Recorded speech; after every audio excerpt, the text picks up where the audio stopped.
Well, greetings everyone from the Feast of Tabernacles here in Australia. This video we're going to discuss the beginnings of the commentary on Job, and we're going to do parts 1, 2 and 3. Now part 1 covers the chapters 1 to 6, part 2 covers the chapters 7 to 12, and part 3 covers the chapters 13 to 18. And of course Job is a very misunderstood and very unused book of the Bible. So Wade, what would you like to tell the people about this commentary on Job? Yes, as you say, it is misunderstood, misused.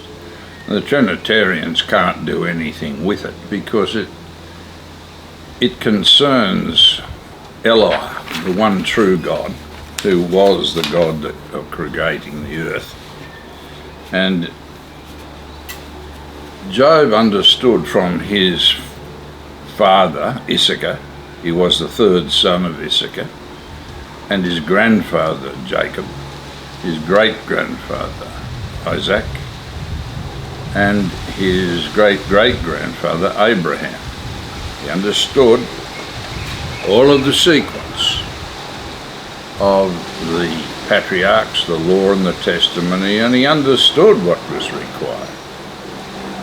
Now, he was the longest lived of the patriarchs from Abraham. He lived for about 210 years. When he was 70, he began to be tested. He was a righteous man. Don't let anyone tell you he wasn't. He was a righteous man. He understood the law and he kept the law of God. As you'll see from parts 1 to 3, all the accusations against him are based on the laws of God, assuming or asserting that he failed to keep them.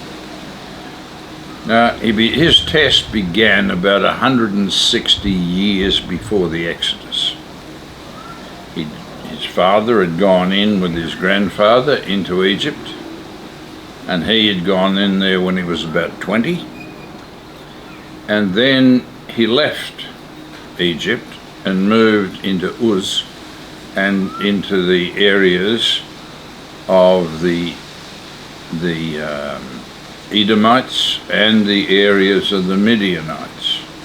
And he established a pastoral empire in the land of Uz, which is north of Edom, in the Transjordan.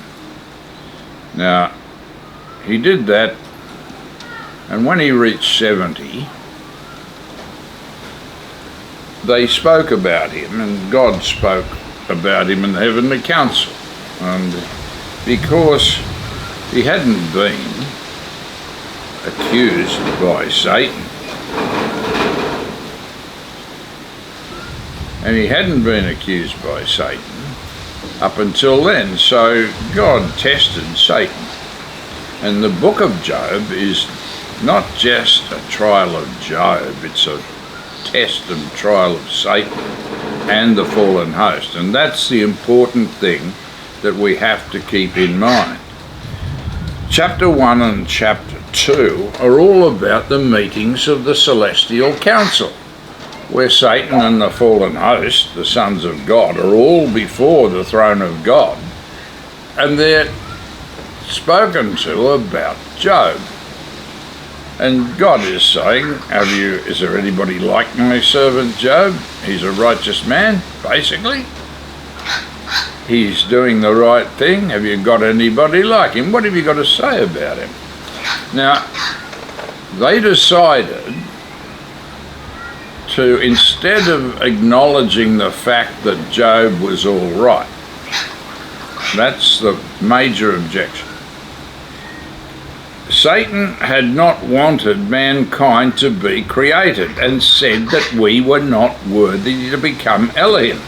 That's the whole basis of the problems that we faced over the 6,000 years of Satan's rule. In the year 4004 BC, the earth had become tohu and bohu, waste and void. God had created, and we see from Job chapter 38 that it was the one true God Eloah that created the earth, created the solar system, established it hundreds of millions of years ago. So these Protestant Trinitarians that tell you it was Christ that established the earth don't know what they're talking about. That's why they don't want to deal with Job, because they'd much rather say that it was Christ that established the earth, which is not true. What Christ and Satan did was the re-establishment. After the earth had become tohu and bohu, sometime before 4004 BC, perhaps as early as 12,000 BCE, the earth became tohu and bohu. That means waste and void.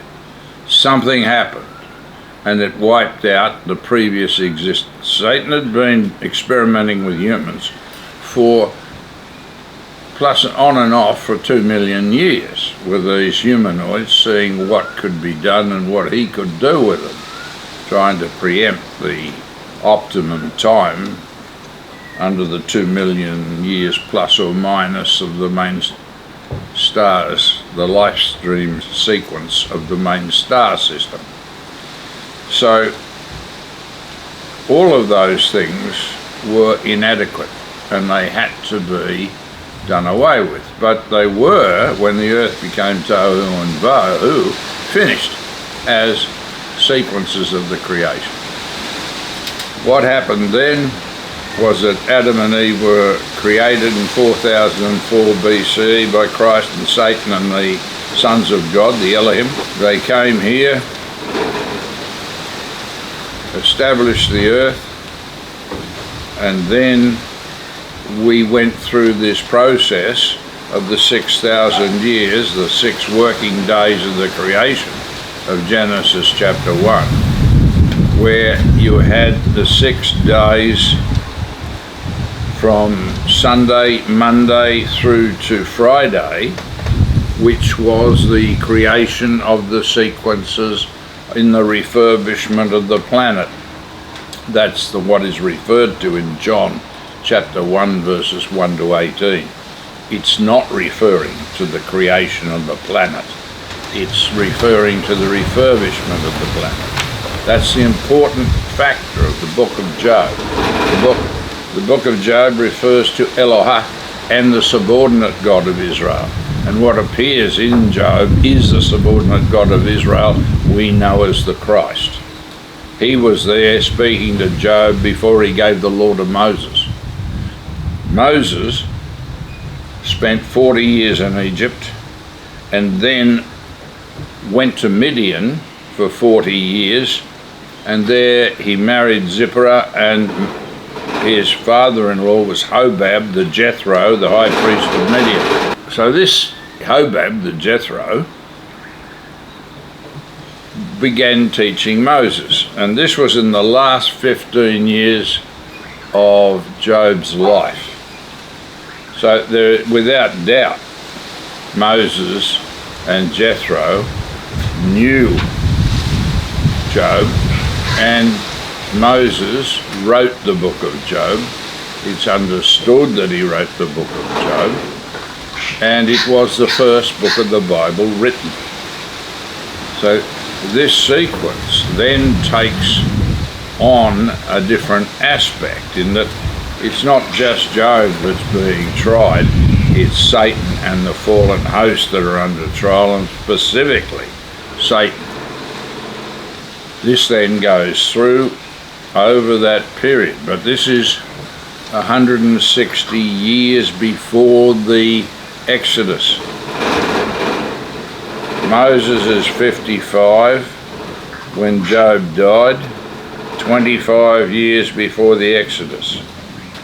And then Moses prepares himself and then goes to Christ, and Christ takes him to Egypt, and they take out Israel out of Egypt into the promised land over that 40-year period.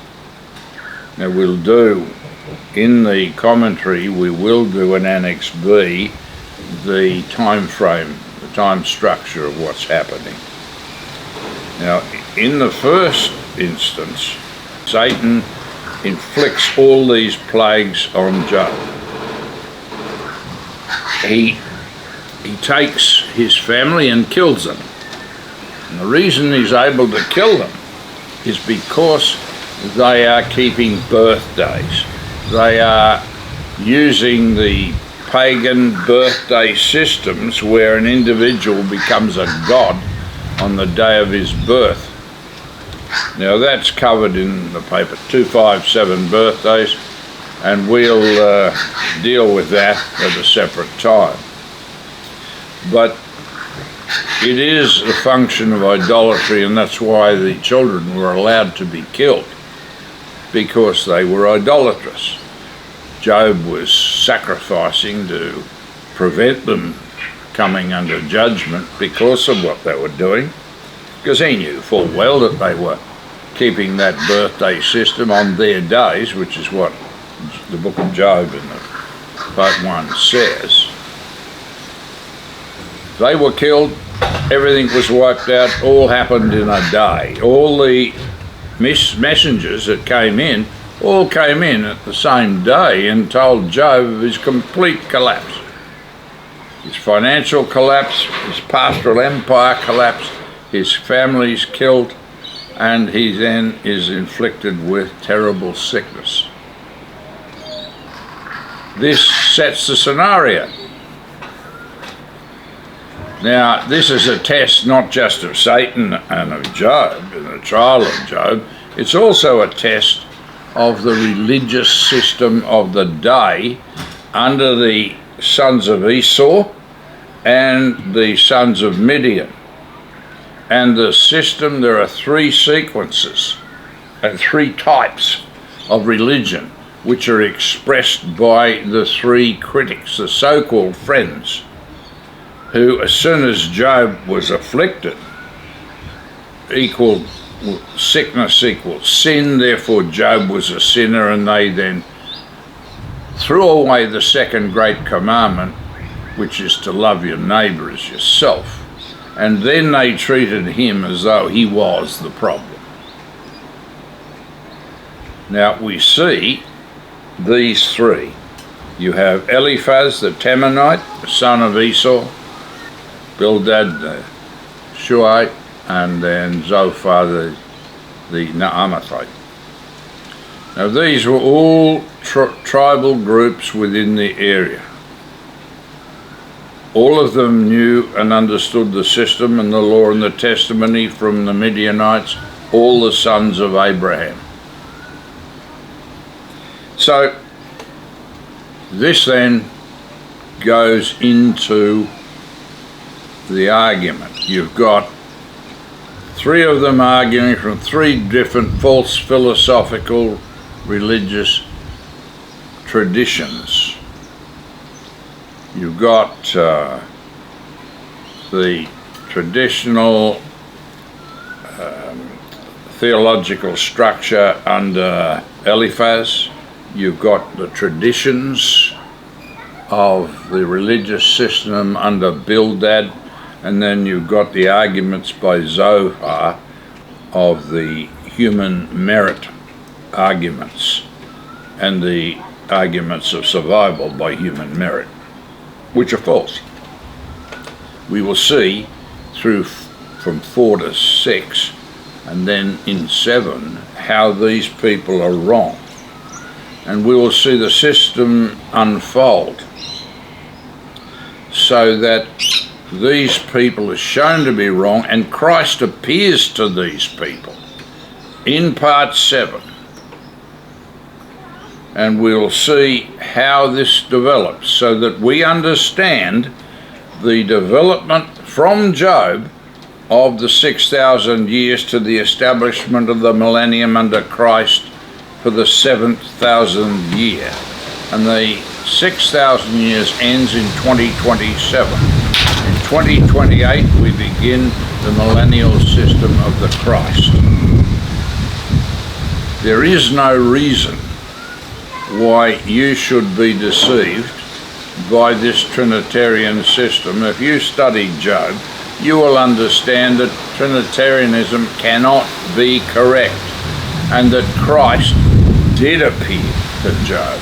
He did give the law to Moses, and he did take Israel into the promised land.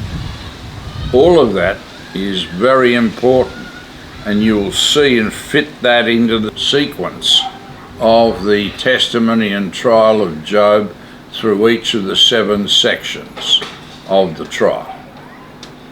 Yeah, it's as you said, Wade, the first 3 papers, which cover chapters 1 right through to 18, really covers the situation of Job being set up and being put under the judgment of Satan, really to see how Satan would react to that and treat Job, Satan being at that point the morning star of the planet, who should have been helping the humans, but he actually in turn turned around and said, no, I'll smite him.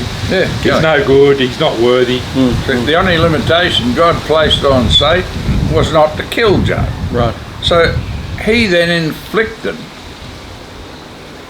an abominable punishments on Job unjustly, just to simply to get him to curse God. And then had the so-called 3 friends with their own individual attacks that were unjustified to undermine him totally. Yes. It's shocking. Anyway, we've seen this, and once you do parts 1, 2 and 3, you'll see the sequence of this unfold. Now, when you get through parts 3 to 4, 5, you will see that the argument from Zophar having a third biblical dissertation against Job being put forward, but under the Bible structure. You'll see it argued, bridge scholars, from 1757 through to the 1900s. You'll see this argument that there's a whole discourse from Zophar, which we have just shown is not true. So, and a whole commentary, parts of the commentary, both Oxford and Cambridge, called the Oxford system, is false, and we've explained why that, and you'll see that as we go through these parts. But this first 3 parts are to build up the argument against Job and why Job is a sinner and why he deserves all these horrible things happening to him. What in fact is happening is that Satan is inflicting these on him, and these people do not understand that it is the morning star of the planet that's doing it and not the one true God. They don't understand the power and the structure, the hierarchical structure of the command, where the God of this earth, from 2 Corinthians 4:4, is Satan, and that he rules the earth from the closure of Eden in 3974 and the judgment of Adam and Eve, and how they were dispersed from Eden, and it was closed, and Satan then began the Jubilee system under control, under judgment, and he had 6,000 years, and the 6,000 years ends in 2027, 2 years from now, and the Jubilee starts in 2026 from atonement, 1 year from now, less than 1 year. And then that Jubilee year runs from atonement 2026 to 2027, and then the end of the entire rule and the beginning of the millennium starts. The end of Adar is in the 25th of March 2028, and the 26th of March 2028 is the new year of the millennial system. And the witnesses will arrive at some time in the Jubilee year and then restore the nexus of the law which Satan had broken from the time of the Garden of Eden. Once that was closed, the nexus of the law did not apply for 6,000 years, has not applied. It's rained on the just and the unjust because of Satan's rule. Now all of that will be brought to an end. The law of God will be restored from 2026-7, and that Jubilee year will see the millennial system continued under the law of God through to 3027 and the second resurrection of the dead, when everyone is restored. The law of God will still apply to that period, 3028 to 3127. That will be the second resurrection of the dead and the judgment and retraining of the human host. That's the important structure of a head, and once you study Job, you can understand what's happening in the entire sequence. And look, for you people out there that decided that it wasn't right to keep the Feast of Tabernacles under God's temple calendar and are not receiving this as part of the body of Christ as the study for that feast, you can go to ccg.org and find the papers and study yourself.